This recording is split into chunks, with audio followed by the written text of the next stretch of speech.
Hello there, and welcome to the Bitcoin Takeover podcast. I am Vlad, and this is season 15, episode 34, with a very hot topic about privacy.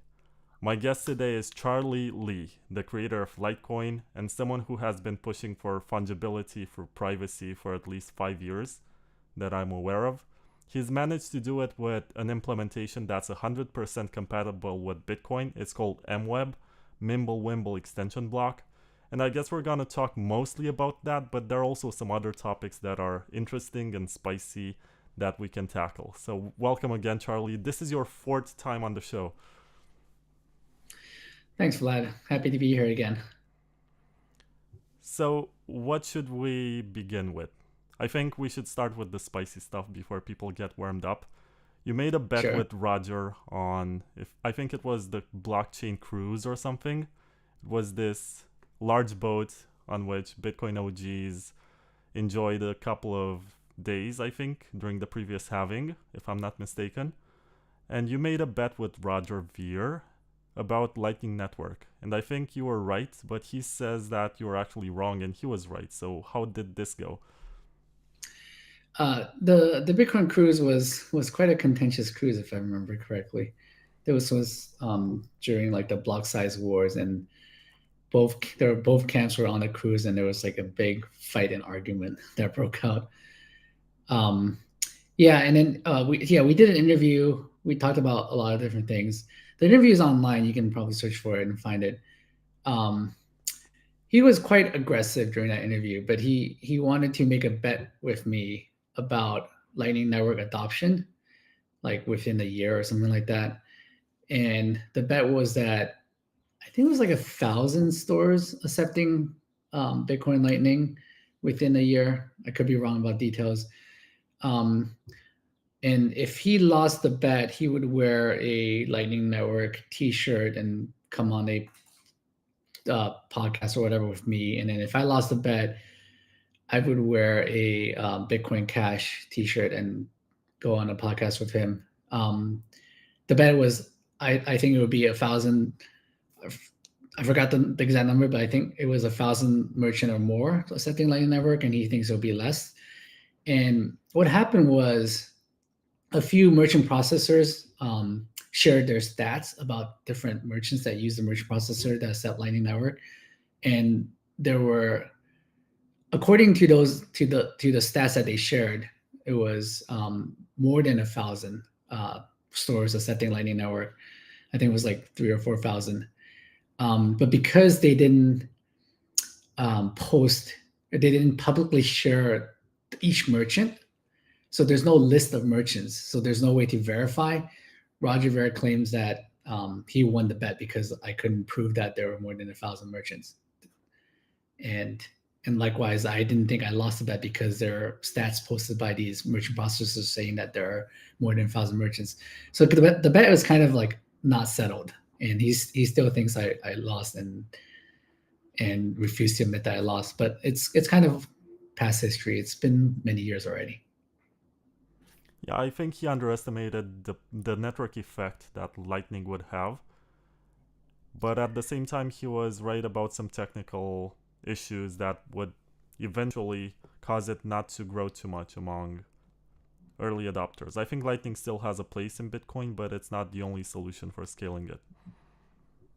Yeah, I mean, to be honest, I was disappointed that Lightning did not take off, so to speak. I mean, still people still use it, but I honestly had higher expectations of it taking off and being more popular than it is today. I mean, they're still working on it. I think there's still room for improvement, and it's going to get better over time. But it hasn't really taken off like a hockey stick takeoff like I thought it would be. Um, but yeah, there are definitely different solutions, different new solutions of how to scale Bitcoin and Litecoin, and people are still trying different things. I think when Lightning was being promoted back in 2016, 2017, there was also a privacy aspect about it. And I think this can be the theme of our discussion to talk about privacy and the various solutions available on Bitcoin and Litecoin. What do you think about Lightning as a privacy solution these days? Because I think network analysis became more advanced. To be honest, I don't know how good Lightning privacy is.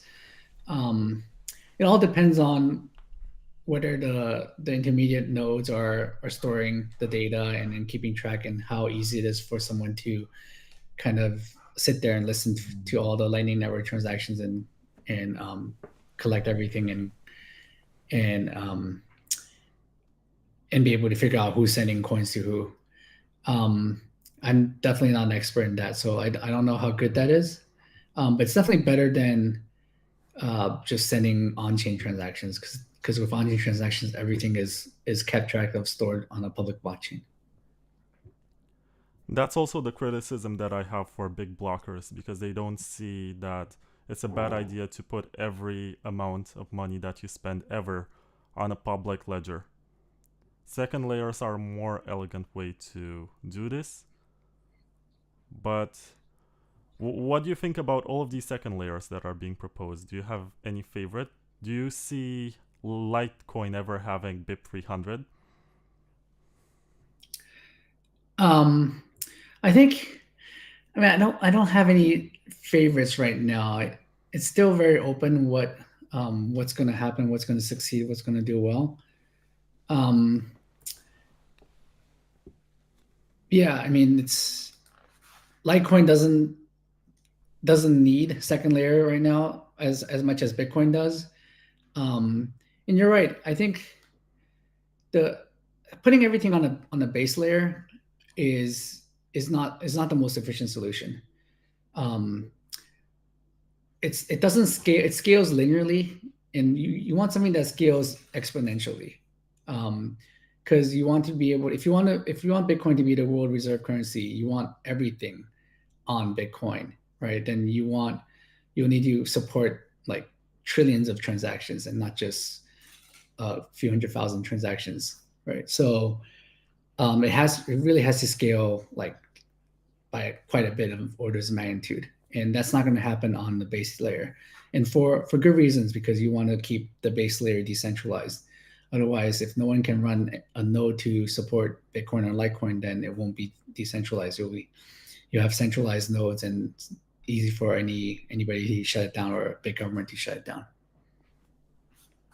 At the same time, I did see some people talking about two extremes of this spectrum. On one hand, you have very small blocks that lead to high fees, and anyone can run a node, but not everyone can afford to make a transaction. And on the other side of the spectrum, you have everyone not being able to run a node because it becomes too industrial, too hardware demanding, but everyone can afford to make a transaction. And I think it was BIP 103 for Bitcoin that proposed that every halving cycle there's gonna be a doubling of the block size. I still think it's too radical, but also am of the opinion right now that with 8 megabyte blocks or 10 or 12 or 16 or something, Bitcoin would be just as decentralized, but people in third world countries would have a more affordable way to get on these second layers. Do you have any opinion on this? Do you think there should be an ossification of the current block size in Bitcoin? It's a very contentious kind of topic. I mean, obviously, I think a bigger block is still good. There's a trade-off, right? To a certain point, if the block gets too big and a lot of spam or whatever transaction gets in and fills and makes it really hard and unwieldy, it becomes less decentralized.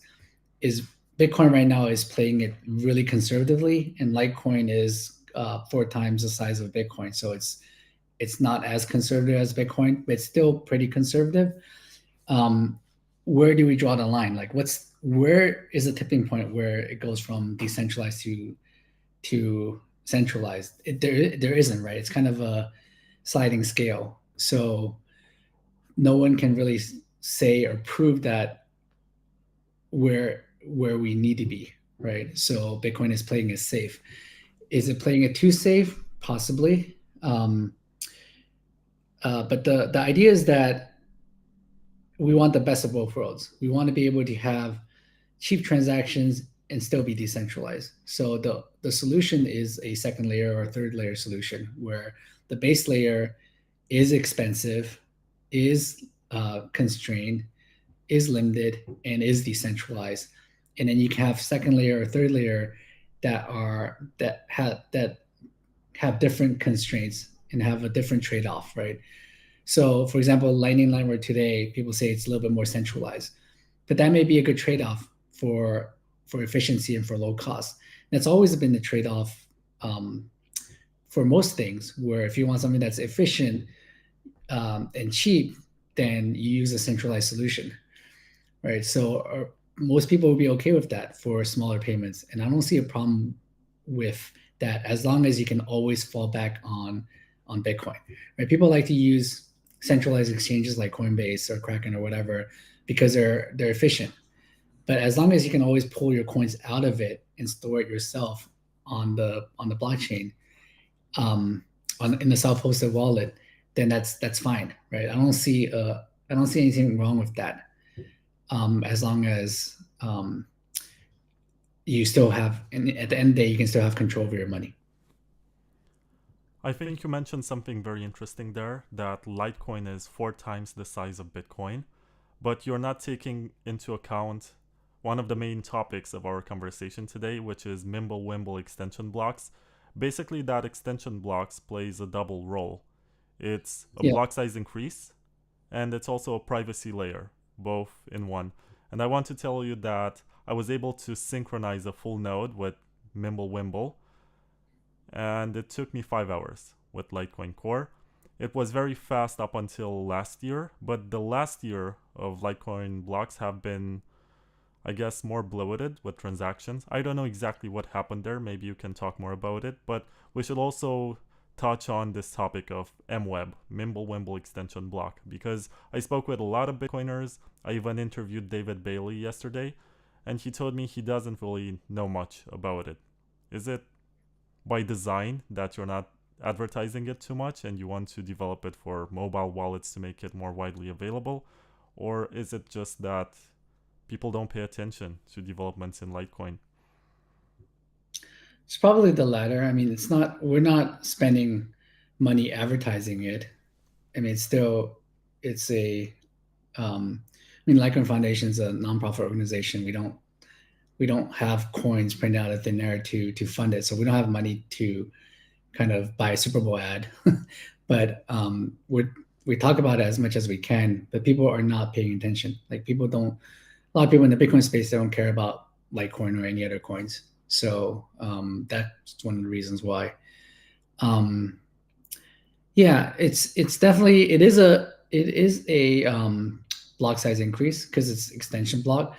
So the way it works is MWEB is added to Litecoin as with a soft fork. And the idea is that there is a new kind of parallel blockchain extension block that is attached to the main chain. So every Litecoin block now has a extension block that has all the MWEB transactions. And then you can move coins between the two. Once you move coins to the extension block, every transaction in there uses Mimble Wimble protocol. And it has a bit of privacy, a bit of better fungibility. And if you want to sell your coins or send it to someone who doesn't use MWEB, you can always peg out back to a main chain address, even directly to the recipient if you want. And then once it comes back out onto the main chain, it's in the clear. All the amounts are in the clear, and everything works just like normal Litecoin transactions. So what are the technical specifications of this Mimble Wimble extension block? What is the block size for this, and how does it impact decentralization or node running? The block size increase it's hard to measure. It depends on the kind of usage, but it's at least doubling the block size. But Litecoin blocks aren't full, so it's not something that's needed, but it's something that is ready to be used if people start using more of it. The reason why MWEB usage hasn't really fully taken off yet is because until recently, the only way to use MWEB is to run Litecoin Core. And most people don't run Litecoin Core when they use Litecoin. They have a mobile wallet or they use Litecoin on exchange. But recently we've been working hard on getting MWEB support on Light Wallet and other mobile wallets and other exchanges and other sites to support MWEB. So usage will start to pick up this year, and I expect people to a lot more people to be able to use MWEB in the upcoming few months and year. At this point, I have to mention that this show is sponsored by Wasabi Wallet, and they have a very cool desktop wallet that enables you to mix your coins with those of hundreds of other users. And you also get a very nice buy anything button just in case you want to purchase something with your mixed Bitcoin, so you don't have to sell the Bitcoins to an exchange for fiat. You purchase directly with your BTC. And I was going to ask you, since we had this situation with Samurai Wallet yesterday, and it's pretty delicate, do you think that privacy is a good idea anymore? Or do you think it's going to happen to Bitcoin under these circumstances? And by privacy, I mean anything with confidential transactions or any addition to the base layer that adds a degree of privacy. Well, I've said this all along. I think financial privacy is a human right. I think you should be able to spend your money without everyone knowing how much money you have or who you sent money to. That said, that doesn't mean that you can do anything illegal, right? You can't. So it doesn't mean financial privacy is important, but it's just like information privacy, right? All your information, you have the right to keep it private. You don't want everyone to know what your social security number is, but it doesn't mean that it's fine for you to do something illegal. So the thing about Samurai Wallet is, I think they took it a little bit too far. I think like giving people the ability to have financial privacy is fine, and they shouldn't get in trouble for that.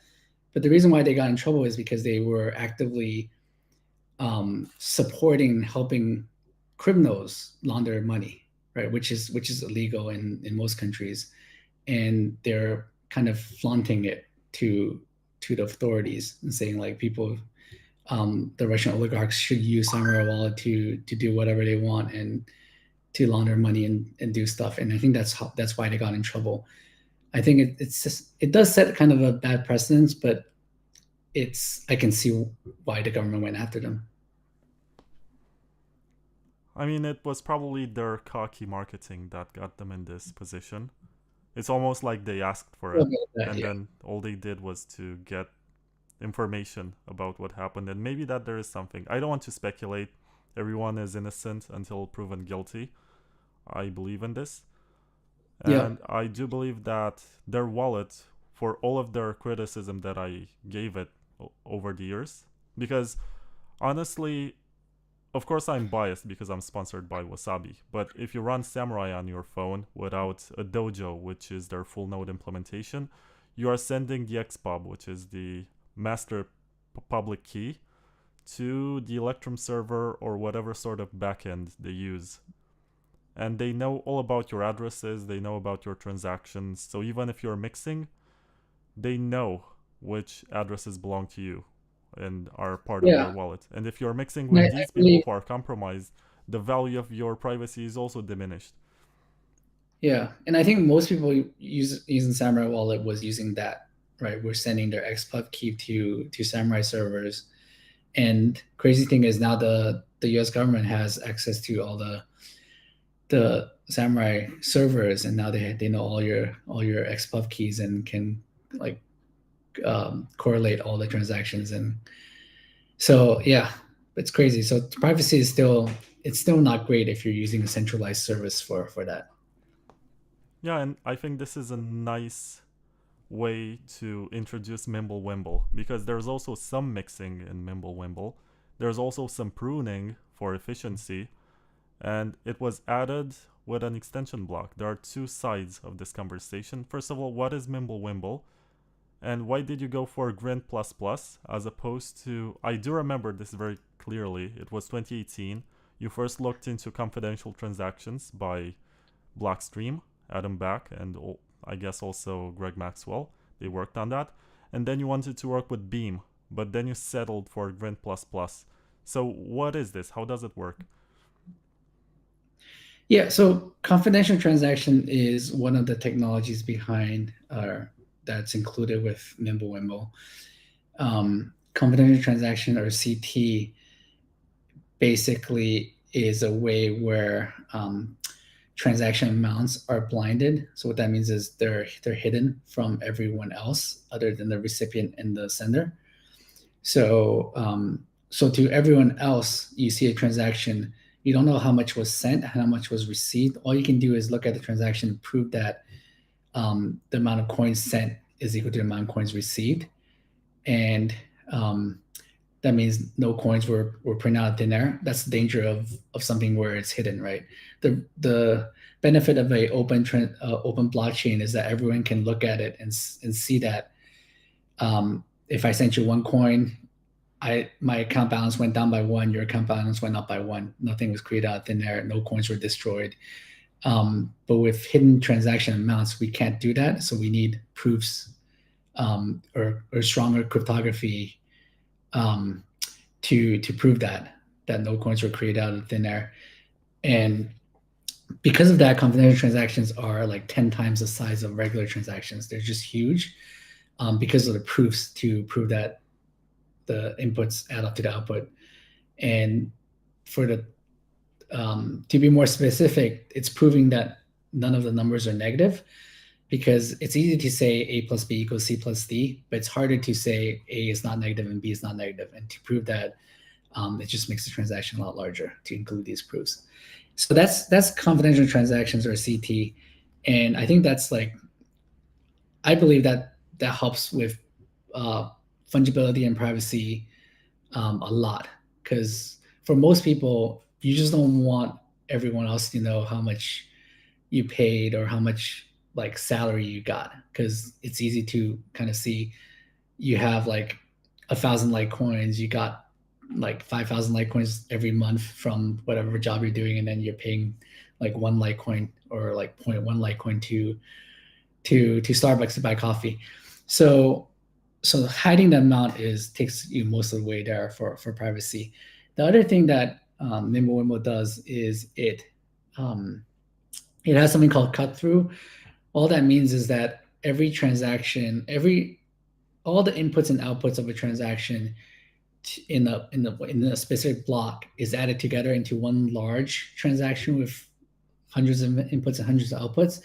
And if anything cancels out, they're just dropped from the blockchain altogether without even saving it to the blockchain.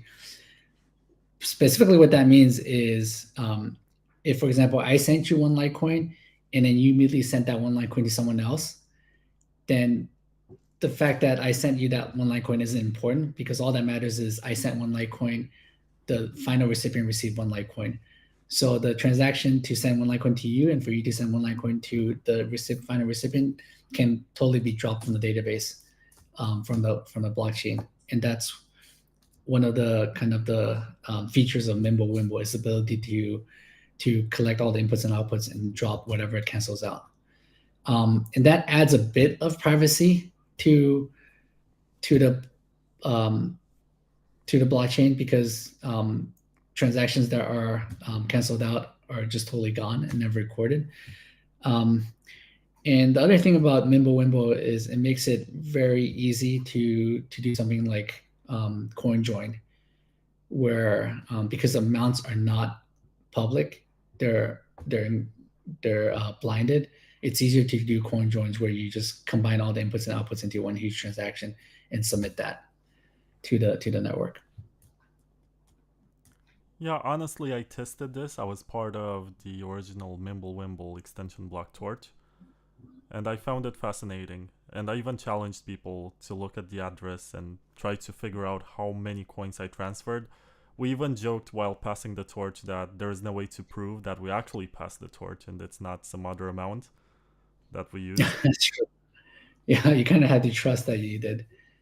The thing with MWEB is it matters how much usage there is. Right now, there aren't a lot of peg-ins and peg-outs. So when you move coins from the main chain to MWEB, it's easy to see that you move the coins because on one side it's totally transparent. So if I sent 5 Litecoins to MWEB, you can kind of track that, right? So like most privacy technology, more usage, more people using it would improve the how do you call it? Would improve the effectiveness of being having this financial privacy. It was also interesting to see the social and business reaction to this. It was only a handful of exchanges from Korea, if I'm not mistaken, that delisted Litecoin because of the new privacy feature. But as far as I know, are you able to send coins from MWEB and do a peg out into an exchange address without any problems? Are you aware of any of this? I'm not aware of any problems with doing that, but yeah, there were a couple exchanges in Korea, like really small ones, that delisted Litecoin because they were afraid of getting afraid of their of the Korean government of clamping down on them. But I didn't really hear much news after that. It's possible they relisted Litecoin afterwards. I just haven't been following that news. But yeah, there's no trouble with pegging out from MWEB directly to any recipient's Litecoin address, because from the point of view of the main Litecoin blockchain, like if you're in exchange and you didn't upgrade to the latest Litecoin blockchain, to the latest software, it still works, right? Everything still works because it's a soft fork.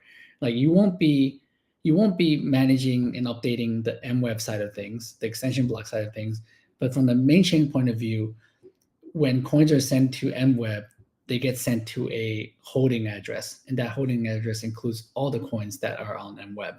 And then if something pegs out of MWEB, that holding address would be sending coins to you.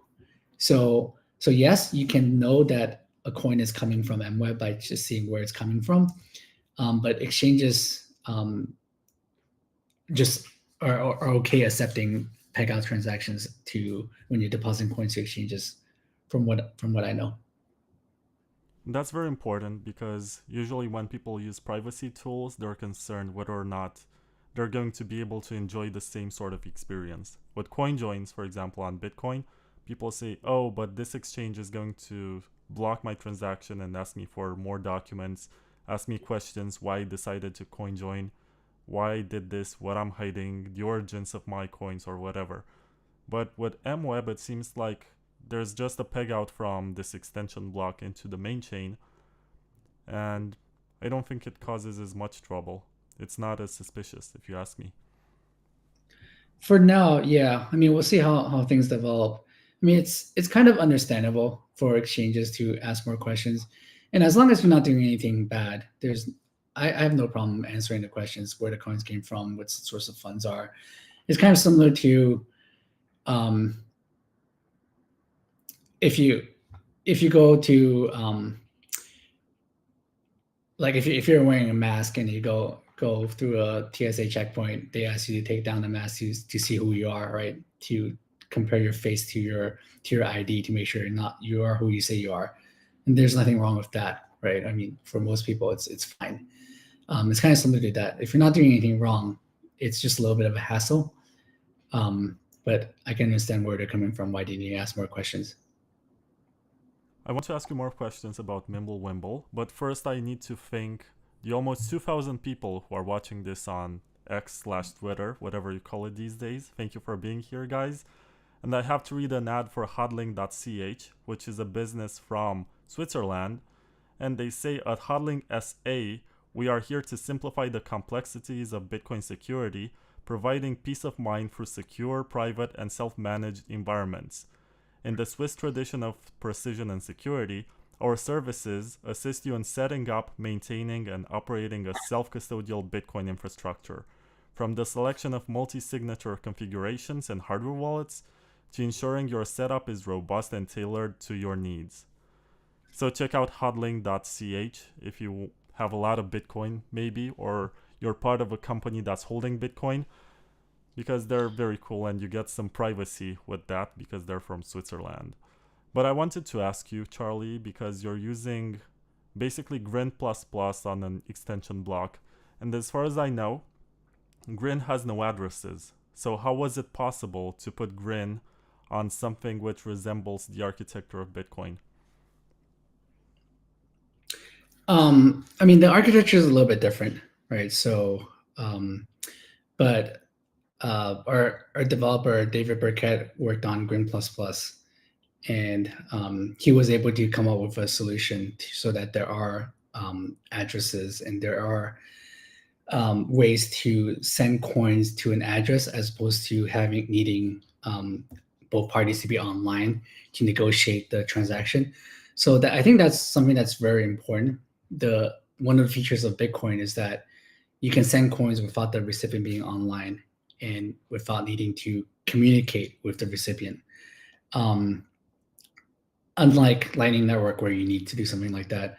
So having that feature on Mimble Wimble with MWEB, I think is a huge breakthrough, and it's huge thanks to David Burkett for coming up with a way to do that for our implementation.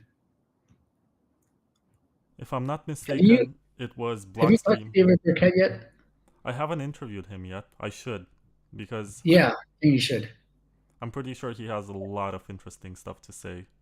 And I should ask him more technical questions about how this works, because not too many Bitcoiners know about this. And it's useful, it's interesting. And as far as I know, it was Andrew Polstra, who is the chief, what's the position for it? Chief scientist, I think, at Blockstream. I had him on the show a couple of months ago, and I did ask him about Mimble Wimble, and he said he lost interest in it, and he cares much more about TapScript. But it is very interesting that this technology was proposed for Bitcoin back in 2016. Then for some reason it was forgotten, and then you brought it up once again in your journey at the time to make Litecoin hard money, to give it fungibility, because that's the only property that's missing from this Bitcoin architecture, right? You have all the qualities of hard money except for fungibility. And as long as you can discriminate between two UTXOs, two sets of coins, you don't really have fungibility. But with MWEB, would you say that the fungibility is real? Yeah, so I mean, it's a sliding scale for there's no perfect fungibility and perfect privacy, right? So I would say MWEB gets you most of the way there, 90% of the way there. And that's good enough for majority of users, right? So it's kind of like the US dollar. There's no fungibility. It's not perfect fungibility. Every dollar has a serial number on it, right? So it's not, they're all unique. So if you want to track it, you can, but it's just really hard, right? There's no easy way to track a dollar bill from forever, right? But if you want to, if you have a database that tracks every single dollar bill, all the serial numbers, it is theoretically possible, but it's just really hard. So that's why there's fungibility. When I spend $1, it doesn't matter which one I use because the recipient would not know the difference. But if I send it to the government, they may know that this dollar was stolen from this bank 5 years ago and this one is clean. But it doesn't, in the end, it doesn't matter. So it's the fungibility is 90% of the way there. And that's, I feel like the same with Litecoin's MWEB implementation. Just the fact that the amount being sent is not visible to everyone gets you like most of the way there. And if you want better privacy, you can do more coin joins and other stuff like that. And but in the end of the day, the most important thing is just enough financial privacy where people you interact with can't easily tell how much money you have. I think that will solve most of the problems. There's a question in the chat by someone who goes by the name of Satsumoto21, and I think he makes an interesting point. Does MWEB impact on the ordinal theory? And I think it's about ordinal inscriptions being numbered, and then you can actually take those UTXOs on this extension block and mix them.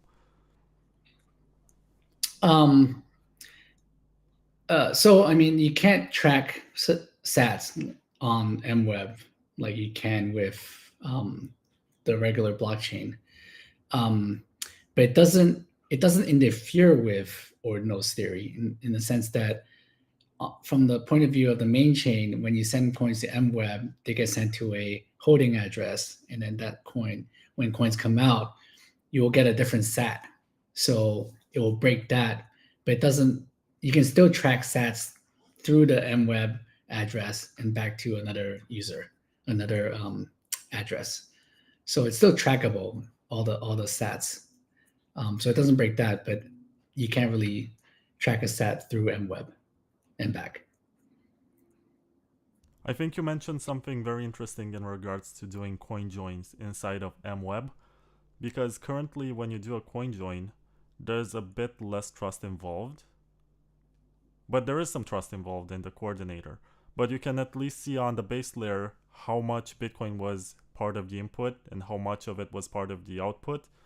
But if you have confidential transactions, how would this work, and how can you be sure that the fee that you paid to the coordinator is the right one, as opposed to them charging whatever they want and ripping you off? I'm not sure how the fee would be calculated. I mean, it depends on how it's implemented. But with CoinJoin on MWEB, or anything with confidential transaction, you don't have to kind of massage the input amounts to something that is the same to kind of hide who's sending what coins to who else, right? If you're sending 2 Bitcoins, someone else is sending 5, then you can easily track, 2 Bitcoins went to that person, so these 2 addresses or transactions are linked together. But if everything is hidden, then you can't really tell which input is connected to which output. So that's what makes CoinJoin on Mimble Wimble or confidential transaction much better. And from what I know, there are ways to have a decentralized coin join where the server cannot keep track, cannot link stuff together either. I forgot the name of the protocol that they use, but it was published on the Grin forums. But it's something that can easily be adopted and used for Litecoin's MWEB. When I was running that experiment, showing people my MWEB address and asking them to figure out how much Litecoin I have in it, some people were saying that this is just like Grin and you can break the privacy just by running a node that saves all the transactions. Does it work the same way with MWEB? Yeah, so it's very similar to Grin in that sense with MWEB. I mean, the thing with this thing is we never promised it to be, even MWEB, Mimble Wimble developers, Grin developers never promised it to be full privacy, 100% privacy that you can't break, right? So it's always, the trade-offs are always been public out there. So there's no gotcha with that article about Mimble Wimble privacy being broken. In terms of I talked about the trade-offs, right? And the kind of being good enough. And the fact that with CT, it's already most of the way there. The fact that you can't see how many coins were sent.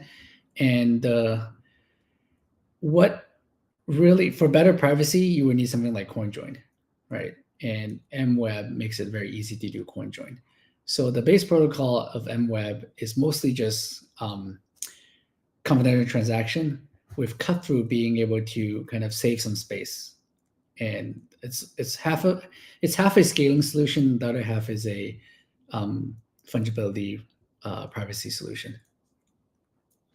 Yeah, we spent all this time talking about MWEB, but didn't really emphasize on the fact that it's 100% compatible with Bitcoin, and if anything, it can work as a privacy as well as a block size increase just with a soft fork. And I think it's pretty interesting that people don't really discuss this, and they're obsessed with covenants and I guess also BIP 300, which is the other one that's popular.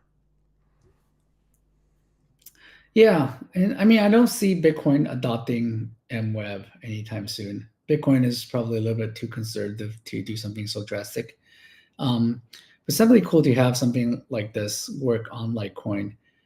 and to show that it is possible to improve fungibility and privacy on a coin similar to Bitcoin, with basically taking different kind of trade-off than what Bitcoin is doing, and it's good place to experiment.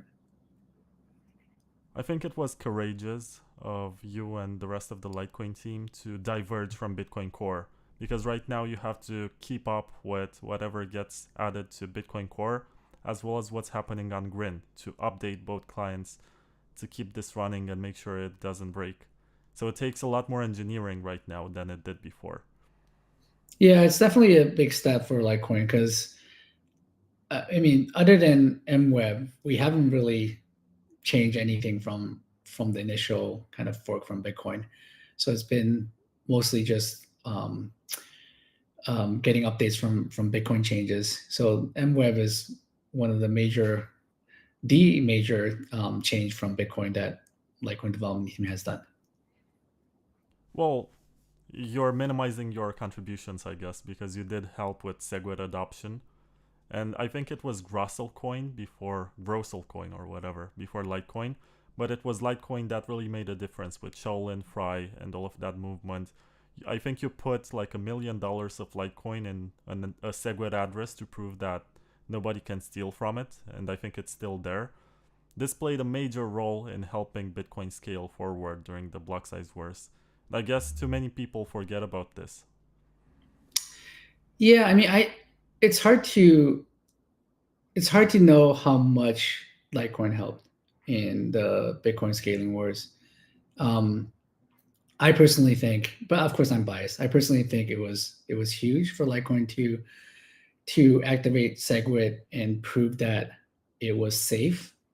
Um, because back then there was just a lot of FUD out there, perpetuated by who knows who, um, about SegWit being unsafe, that anyone can spend means if SegWit is activated, miners can just steal from SegWit addresses and you can't really use SegWit and Bitcoin becomes totally unsafe to use. Things will just break apart and Bitcoin would die. So that with that kind of FUD out there, it's hard for people to kind of support SegWit and Lightning without knowing for sure that it's a safe upgrade. And when soon after Litecoin upgraded, yeah, I put $1 million bounty on a Litecoin SegWit address and basically say, come get it, right? If you think anyone can spend, lets anyone steal this money, come steal it and prove that you can do it. And the bounty is big enough for miners to steal if they can, and no one was able to.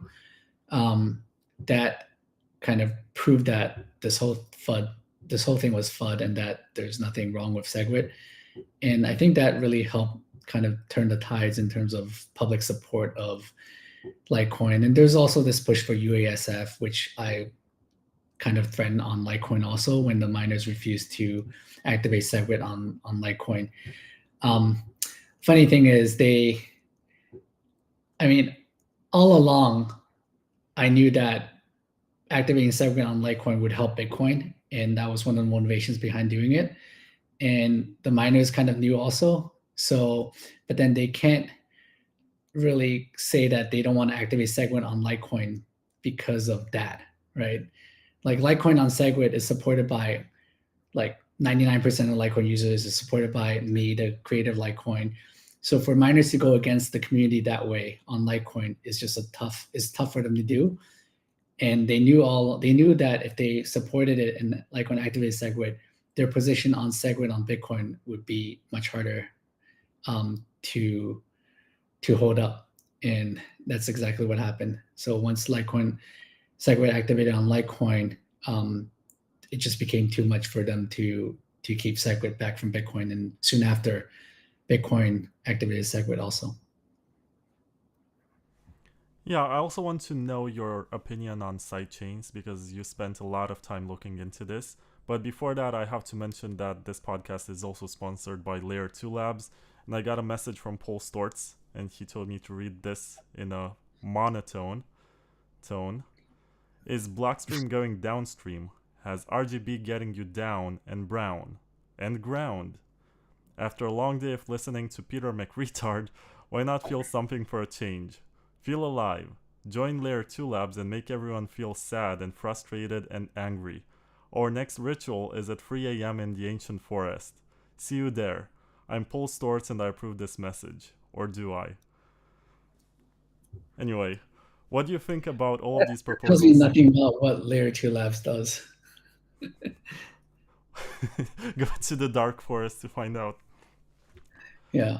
What do you think about sidechains? Because it seems like to a degree sidechains are just like communism, you know?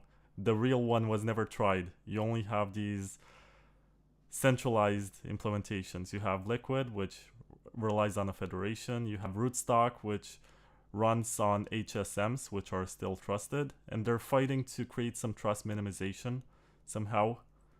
Do you think this can happen or will happen on Bitcoin? I mean, it's already happened, right? There's already sidechains on Bitcoin with Rootstock and Liquid. I just like with everything else, there's always trade-offs, right? So the trade-off with sidechain is you need a way for the chain to be secured, right? And since you're not creating coins, you can't use coins that are mined to secure the chain, right? So you need to do something different, and something different is a federation, something that's more centralized, and that's a trade-off these side chains have to take because there's no free lunch. There's no easy way to make this work other than either having printing coins out of thin air to kind of pay for it, or doing something centralized or proof of stake, right? Something like that. So yeah, I think it's fine. I think these trade-offs that they've taken is fine. I think Liquid is from what I can tell, Liquid is becoming more and more popular. People are starting to use it. Not the average person on Twitter, but like more exchanges and big companies and stuff are using Liquid. And I think it's a fine trade-off for them to have. Did you have any time to look into drive chains? What do you think about it? To be honest, I haven't really looked into it that much. We've been currently focused on MWEB, but it's something that people have proposed to test on Litecoin, and I'm perfectly fine if they want to do that. I'll work with them to see how we can support and help test drive chain on Litecoin. I'm not sure how what people's view on drive chain is in the Bitcoin space right now. I just haven't been following much. What's your take on it? I think that it's one of the best ways to onboard people to own their own UTXO at a low cost, even if it's, I guess, enforced by miners. So that's the trust model. You have to trust the miners that they're not going to steal and they're going to make an honest business out of securing these sidechains. But Yeah. I think that you can have, for example, a Zcash sidechain or a Monero sidechain, and everything, all the transactions are backed by real BTC. And I think that's interesting. To me, it's one of the best ways to enable this idea of Bitcoin maximalism where everything happens and gets transacted for BTC. Yeah, and it takes just from what I know, a fairly simple soft fork for that to happen, right? I mean, it would be hilarious if this happened on Litecoin first, and Litecoin basically took a lot of users from Ethereum with a sidechain and also onboarded a lot of privacy people with another Monero sidechain. That would be really funny. I'm not sure if there is enough demand out there. People argue that the token that's being used on these altcoins to speculate is a large reason why people use these networks. But I also believe that there are some real users who care about proof of work and care about a network that is persistent and did not shut down. So they're going to care about building on a layer or on top of a base layer that is more robust than Ethereum is right now. Yeah, I do think that's super important. I mean, Litecoin has been in existence since late 2011. So like, what's it, 12 and a half years? It's been so long that I can't even count. And hasn't gone down ever since I first launched it in October of 2011. And it's also supported in all the exchanges. It's traded everywhere, and that's I think that's a huge plus for people building on top of Litecoin. Um, but yeah, it's and also people are just using it, right? Just people using Litecoin, buying stuff, and like the BitPay stats have been going up ever since it launched on BitPay, or like Litecoin got supported on BitPay, and now it's one of the, or it is the most used currency on BitPay, which is, to be honest, it was super surprising for me to see when that happened. I didn't expect people to use Litecoin more than Bitcoin on BitPay. Yeah, I actually never expected that to ever happen. But it just proves that it is a very useful currency for payments. I was gonna crack a joke that BitPay should rebrand as LightPay, but I don't think that's a nice memory to mention that name. Yeah, I mean there was a scam, like pay scam on Litecoin. But yeah, yeah, it's a okay, maybe it wasn't a scam, but it was a failed startup. People were expecting a lot more from LightPay, and that didn't happen. It was interesting back in the day. Anyway, I know that your brother is into collecting these physical Bitcoin collectibles, and I also want to let you know that there's Satoshi that's made by a bunch of guys in Belgium, and that's this Mhm. NFC card that you can use to tap on your phone and you turn your Bitcoin into a better asset. So you can consider this a local scaling layer with pretty good privacy where you give this as a gift to a friend on their birthday. Oh, I dropped it. Anyway, Coins are gone. You it's just only turned about it. $25 and you can get it from satodime.io. It differs from Ballet, which is what your brother does, in the way that it has a mobile application that is NFC compatible. So you tap the card and you can check the balance like this. My dad uses Ballet, by the way. He has this Ballet Pro, which I set up for him. And he's very proud to check the balance sometimes and say, hey, look, it's gone up. Yeah, I mean Ballet is brings about a different trade off than like Trezor Ledger. Um, yeah, it's very it's cool. It's cool to give people Ballet wallets, um, like funded Ballet wallets as gifts. It's very nice gift, and it's a good kind of way to intro people to Bitcoin and crypto. And if they get sophisticated enough, they can pull it off the Ballet wallet into a self-hosted wallet or Trezor hardware wallet, stuff like that. And if they kept it on a Ballet wallet, it's perfectly fine. Um, Bobby can't steal coins from Ballet wallets, and yeah, it's for most people securing something physical is a lot easier than securing something that is digital for like a long time, for the long term, right? They hide it in their safe or in the bank vault or under their bed mattress, and 5 years later, when Bitcoin price goes up by like 100x, they'll be like, "Oh my god, I have a lot of money," and they go look for it. There's plenty of stories of people securing it with a brain wallet or on a piece of paper or in their mobile phone, and a few years later they switched phones and or they forgot their passphrase and they just totally lost all the coins they had. Yeah, I think there's also a very recent story from Look Dash Jr., who had a very complex setup and basically lost 200 Bitcoin and then asked the FBI to help him. And it's a very horrible story, honestly. I don't wish that upon anyone, but it's a good example of having too much complexity and having it work against you. There's is this the story where is it him or someone had basically a USB key that is encrypted and forgot the passphrase or the passcode, and there's like 5 tries or a certain number of tries before it gets totally wiped, and he used up like 4 of the 5 tries guessing at the passphrase and couldn't get it, and he has one more try left to remember the passphrase or guess at it before the key is totally wiped clean. Pretty crazy to have coins, and it's kind of like Schrodinger's cat to have coins in this lockbox and you don't know if it's alive or not, and you don't have access to it.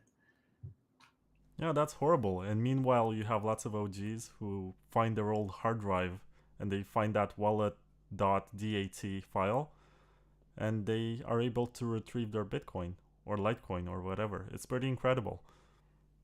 Well, especially if they have a really old wallet.dat file that is not encrypted before encryption was available. So they didn't shoot themselves in the foot with a passphrase that they can no longer remember. What would you say is a reasonable way for people to self custody, which is not too complicated and also user friendly? Um, well, it depends on how much, right? If it's just like spending amounts, just use a mobile wallet, right? Something that is with the key stored on the phone and backed up to the cloud. If it's just a small amount, if it's more, I mean, it all depends. If you're tech savvy, you want to use a hardware wallet. If you have a lot of money, you may want to use a multi hardware wallet solution like Casa. If you're not tech savvy, something like Ballet could work also, where it's a paper wallet, where it's a physical card that you just have to protect. And if you want a little bit more security, use Ballet Pro, which you said you set up for your dad, where there's 3 cards and right, it's like multiple cards with keys with passphrase that you set yourself. Yeah, so there are various different solutions depending on how tech savvy you are. Yeah, and I forgot to mention if you want to get a Sato dime, use promo code BTCTKVR for 5% off. And on the topic of these bearer assets, I think there's a lot of FUD among Bitcoiners and they're not happy. They think it's just not good enough to put your Bitcoin on this. But they forget that there are Cassius coins that sell for much more than the Bitcoin price and the Bitcoin amount that they're holding. And people actually trust them. And they had to trust, personally, they had to trust Mike Caldwell that he was not going to steal from them and he doesn't store some sort of backup somewhere. Yeah, and there are various different. Yes, I think most people can trust Mike Caldwell because he's been around for so long and his coins have been safe for so long. But there definitely have been coin makers that have stolen from the coins, like actually quite a bit of it.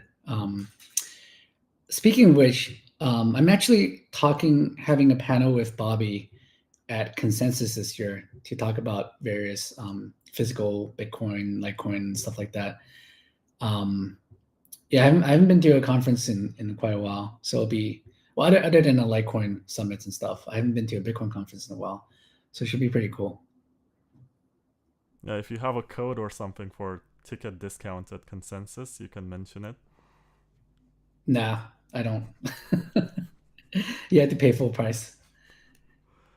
I also want to ask you. It'll be worth it. It'll be worth it. You got to see me. I want to ask you about MWEB because this is the main topic, and there was Kerry Washington who asked me to inquire about details on the future plans for MWEB. You mentioned you're working on it right now. It's what takes most of your time. What's next for it? I mean, pretty simple. We want more people to use it, so we're working on. I mean, Kerry Washington is working on Light Wallet, adding MWeb to Light Wallet, which will be huge.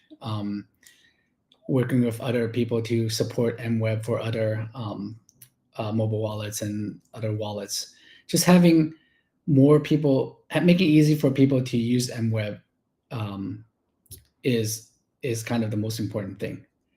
So yeah. Yeah, so basically, it's gonna be very fun to be able to run MWeb on your mobile phone. I think it's gonna be akin to making Zcash or Monero available on this very light wallet on your phone. I I very much appreciate this initiative. I think it's a lot of work that you're putting into it. It's a lot of engineering. It's brave to diverge so much from the Bitcoin code base without any guarantee that it's gonna go mainstream. It's a risk that you're taking, and it's very cool, especially in this environment where privacy seems to not get too much favoritism from politicians and regulators. I think it's really brave. Yeah, MWeb. Well, first of all, thanks for that. And MWeb, like privacy improvements is hard. It's a tough nut to crack. It's because the real fear is with privacy you can if there's some if there's something wrong with the with your implementation or your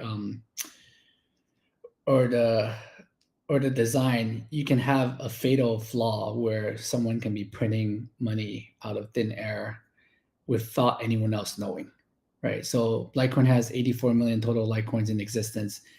If that ever breaks, right? If someone is able to print free Litecoins in MWEB, using MWEB or some privacy technology, then no one would know, and then they could be selling Litecoins, like whatever 1,000 Litecoins a day, and making a lot of money off of the people holding Litecoins, and that would be the worst thing that can happen. And that's happened with a few privacy coins previously, where there's a bug in their implementation and someone's able to print coins out of thin air. So that we had to be very careful about that. So that's also one of the reasons why we're taking things slowly, right? So people are using MWEB. People have been using MWEB with Litecoin Core for a couple of years now, or actually a little bit longer than that. And we haven't run into any issues, right? If there's any issue, something like that, we really have to like jump on it and fix it. And so far, we haven't seen any problems with that. So knock on wood. After MWeb, do you see Litecoin adding anything else that's interesting? Or do you think that the project is complete and it only requires fine tuning? I don't know. I mean, drive chain could be something interesting. We could be working on that or helping with that. I don't know what's coming after MWeb. I think just improving things. I mean, in the end, there's a people talk about ossification a lot with Bitcoin. Like where do we stop? Because there's always, whenever you change things, there's always unintended consequences, right? One of the previously someone introduced was a blue mat that introduced a very nasty bug by accident, and he was working on something that was very simple and code reviewed by like a dozen people. Nobody saw it, and then a year later, someone was able to create a transaction that printed money out of thin air, something like that. I don't remember the details, but it was pretty nasty, and it came from a very innocuous change. So ossifying the code to a certain degree makes a lot of sense, and that's something that Bitcoin is moving towards, and Litecoin eventually also. But for now, I can't say when we're going to stop adding major things to Litecoin.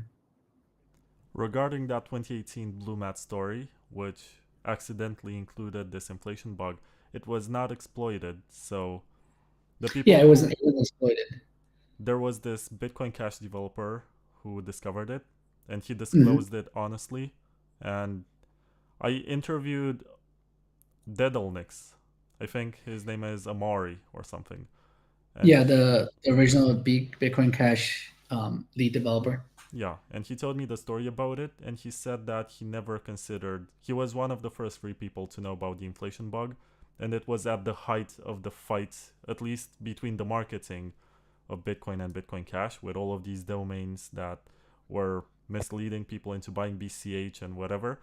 And he said he Mm-hmm. never considered exploiting this, and as a security person, he actually helped disclose it and fix it. And I think Yeah, that's it's the very, side of very good. development that we don't see, that developers are friendly to each other and they support each other and they understand Most, that. I would say most are. I mean, a lot of the crazy infighting and stuff going on Twitter are are between people who really have no kind of they just talk. They don't really do anything, right? So the people who are actually doing work and helping improve Bitcoin are not hostile towards each other. Like a lot of the improvements to like the Bitcoin developers have helped out with Litecoin a lot too behind the scenes. Yeah, and we're at a point in our culture where you can't even mention their names and they probably wouldn't acknowledge it, even if they did work on Litecoin. And this is where we're at right now. But if you look at I mean, Dogecoin, for example, you're gonna see an all-star roster of developers from Gavin Andreessen to Vladimir Vanderlaan and Greg Maxwell. They all worked on Dogecoin. well, same for Litecoin. If you look at Litecoin projects like I mean, because it's open source, it's a fork of Bitcoin. Like the major developers of Litecoin are Bitcoin developers. I like to joke that Bitcoin developers work on Litecoin even if they don't want to. Well, that's true because sooner or later you're going to merge that code into Litecoin Core. Yeah. And it's fun to think of this as free open source software and sometimes just remove this whole financial aspect of it because you want the software to work well. And sometimes when there's a fork of it and there are more developers copying the code and implementing in something else, they can find something that the people who wrote the code were not able to find. And this is how it gets more secure. But I guess Yeah, and that's it's how an open source unpopular software works. opinion. But it's how open source software works, right? The more your project is forked, the better it is for your project to have more people, more eyeballs on it, and any improvements that are done to the fork can be pushed upstream. And you can accept it or you don't have to accept it, but it's just more people working on your project. There's nothing wrong with that. Yeah, and something else for which I want to give you credit before we end this interview. You proved how to sign the Genesis block, and this was a very important part of the whole Craig Wright situation. When he was actually fooling people into believing that he's Satoshi, you actually showed how he should be proving that he's Satoshi with proper cryptography, just signing a message. And it was useful, and people used that for years just to prove how it should be done. Thanks. Yeah, I mean, like if you remember, the story was that he had this whole signing ceremony or whatever it is, where he invited people to kind of prove that he's Satoshi by signing a message, and then he released a blog post with with a signature of something that people afterwards proved that it was not a real signature. He just copied Satoshi's signature and appended it to something and made it look like he signed it. And then, so after seeing all that, I'm like, well, this is stupid. All you had to do was just use the Genesis address to sign a message, which I did in a very short blog post, proving that I have control of the Genesis key. Therefore, I am Satoshi Light, the creator of Litecoin. That was it. So he could have easily done that if he had control of the key or to prove that he's Satoshi, but he chose to do something totally different or something much more complicated. And the reason why he did that is because he's not Satoshi. It was pretty obvious, but at the same time, it took a legal system to go through all of this forgery and all of this situation and actually prove that he was lying. And it was as if he was adding layers and layers of lies on top of everything to make it more Yeah, complicated. And I'm it's kind of happy sad. it's over. Kind of sad how much money, how much time he's wasted of people in this space. But I'm glad the court has ruled that he's not Satoshi and just kind of. But I don't think it's over yet. As long as he still has funding, he's still gonna waste people's time and money. Yeah, and for as long as Bitcoin exists and Satoshi does not reveal himself, there will be people claiming that they're Satoshi. At least within our generation. I guess in the next generation, it will not be plausible that someone was born in 2010 and they claim to be Satoshi. Yeah. It's crazy how many people believe Craig Wright. So it's sad. Oh, It's when easy to, Litecoin ETF? I got this question from Tech Reloaded in the chat. I don't know. If I tell you, I'd have to kill you. So I don't want to kill you. I don't Is want to kill that everyone a watching the stream. So. priority, or do you see that happening in the next 5 years or something? Um, I think it will. I think it will happen. I think it's all about demand, right? In terms of Litecoin being approved as for ATF, I don't see. I mean, Litecoin is so similar to Bitcoin in terms of how it works and how decentralized it is, and how it's a commodity. I don't see it being not approved. So it's more about kind of demand, right? So how many people actually would buy a Litecoin ETF? Is there a demand from the institutional side of things? I mean, there are definitely some. I do hear about it, but how high is it compared to Bitcoin and Ethereum? Yeah, it will happen when it happens. It's just a matter of time. Let me put it this way. Do you believe that after I guess it's kind of obvious that Ethereum is gonna be the next one to get an ETF because Larry Fink, if I'm not mistaken, mentioned it. But do you think that Litecoin is gonna be the third one? I actually am not sure about Ethereum being the second one because Ethereum's path to ETF is much harder than Bitcoin's path to ETF. Um, there's still calls for Ethereum being a security. We'll see what SEC says. I mean, look at how Gary Gensler has refused to call Ethereum a commodity. I mean, he's just never wants to touch that subject. So it's not going to be easy for Ethereum to get an ETF approved, in my opinion. But we'll see. Yeah, but the demand for Ethereum ETF is definitely a lot higher than Litecoin ETF. It's gonna be funny if there's ever an Ethereum ETF because the ETF holders will ask, "Can I stake with this?" And Yeah, that's the other thing, right? That's actually a problem, right?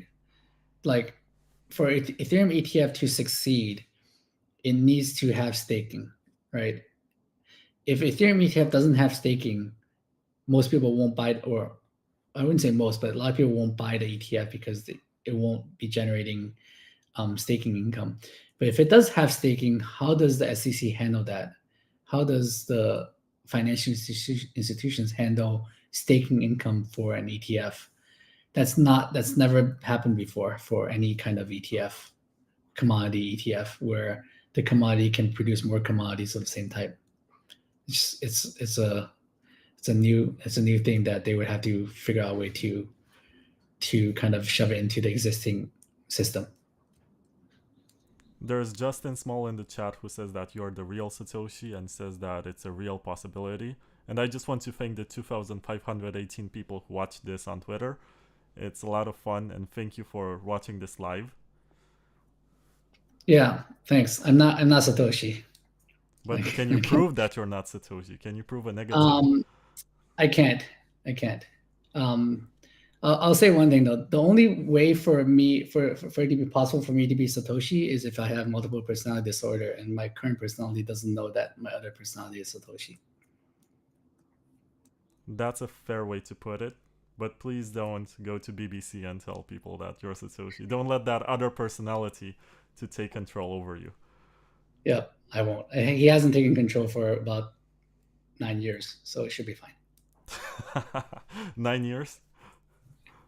Or actually, maybe longer. I don't know. I have to ask him. Okay, last question. Is there any chance that magical crypto friends are gonna make a comeback sometime? Maybe. Actually, we talked about it. We'll see what we can do to make that happen. I used to We're watch all the we're also show. busy with other things and on different continents. So um, yeah, we'll see. Maybe we'll have another conference. I think I watched since the first episode. It came into my YouTube feed and I became addicted ever since. It was, I think, the most reasonable show talking about Bitcoin and also explaining, Litecoin and Monero, these are fine. They're not scams. They try to do something else. They support Bitcoin. They don't try to attack it. They provide something that Bitcoin doesn't have, which is scalability and privacy. And I think a show like that would be very interesting in today's culture. Yeah, well, we'll see. Like today, the Bitcoin maxis are a lot more tougher than it was back then. So, I mean, look at how much crap you got for interviewing Roger Ver. You probably get some crap for interviewing me. So, yeah, it's not easy being out there. Yeah, but it's not about being out there. It's just about figuring out that there's a lot of work that goes beyond Bitcoin Core. And you have to acknowledge that some of it is interesting. And you have to ask questions because you're never going to innovate if you only rely on Blockstream and chain code and only a handful of developers. I think the free market and all of these people around the world who tinkered with the code did a pretty good job coming with new ideas and innovations. Right now, I think the biggest idea in Bitcoin is BitVM, and that one doesn't come from Blockstream, doesn't come from chain code, doesn't come from any of the known core developers. It's just this guy who used to work on Ethereum, and he figured out how to do uh, this virtual machine, this computation off chain, but using Bitcoin. And it's very interesting. Yeah, another one is Bitcoin Computer. You can look it up. That's also doing some interesting with doing like stuff on Bitcoin and Litecoin with uh, yeah, with virtual machine. Um, but yeah, I mean, you can hate on Ethereum all you want, but Ethereum has done a lot of stuff to innovate in this space with even like the ICOs and the decentralized computing. Um, yeah, a lot of stuff. Decentralized finances. A lot of stuff is, or should I say, DeFi is has been really been very innovative on Ethereum and stuff that just could not be done on Bitcoin previously. And I mean, they have it hasn't really taken off like in the mainstream, but it's definitely pushed the kind of the idea of DeFi a lot further than Bitcoin would have without Ethereum. Yeah, and when some of these ideas come back to Bitcoin, which is the original idea of maximalism, these people who call themselves maximalists are losing their minds and they say, no, keep this away from our sacred time chain. You should only put this type of transaction and you should filter the others. It's Yeah, insane or at this point. some people embrace it when if and only if it's on Bitcoin, right? When it's being innovated on Ethereum, they hate on it. They think it's crap. But then when it comes back to on top of Bitcoin, they're embracing it. Kind of like how ordinals were embraced by a lot of the Bitcoin maxis people. Not everyone, but a lot of them did. Even though it's a lot of it's basically the same thing as what Ethereum did with tokens and stuff. And once again, it's not different, not too different from colored coins, which is something else that goes back like 12 years and not too many people Yeah. know about it. But not too much stuff happening right now is new. It's just being rebranded and recoded, I guess. Yeah. So thank you very much, Charlie, for this interview. How can people follow you and what you're doing with MWEB? And where can people see you? You mentioned Consensus, you mentioned the Litecoin Summit. Is there any other way? Yeah, I mean, people can follow me on Twitter at Satoshi Light. Um, uh, I'm on Telegram. Come to your Litecoin channel. I'm on there. Let's see. You can. So I'll be at Consensus on a panel with my brother Bobby and one another crypto collectible guy called Otto. He's pretty big in collectibles. Um, and I will be at the Litecoin Summit in July in Nashville, which will be right before the Bitcoin conference in Nashville at that time. And let's see what else. Those are the two things that I plan to be doing in the next couple of months. I don't know what else I'll be doing after that, but yeah, you can definitely catch me at those two places. Yeah, I'm also invited to the Litecoin Summit, so you can also see me there.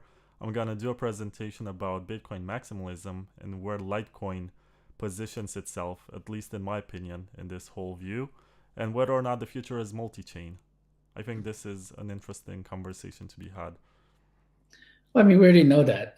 There's Litecoin and other coins aren't going anywhere, so the future is already multi-chain. We'll take it from Charlie. Thank you very much for your time. And I hope we're gonna talk more in a future episode where I guess MWeb is complete and there's more stuff to add, like drive chains or whatever.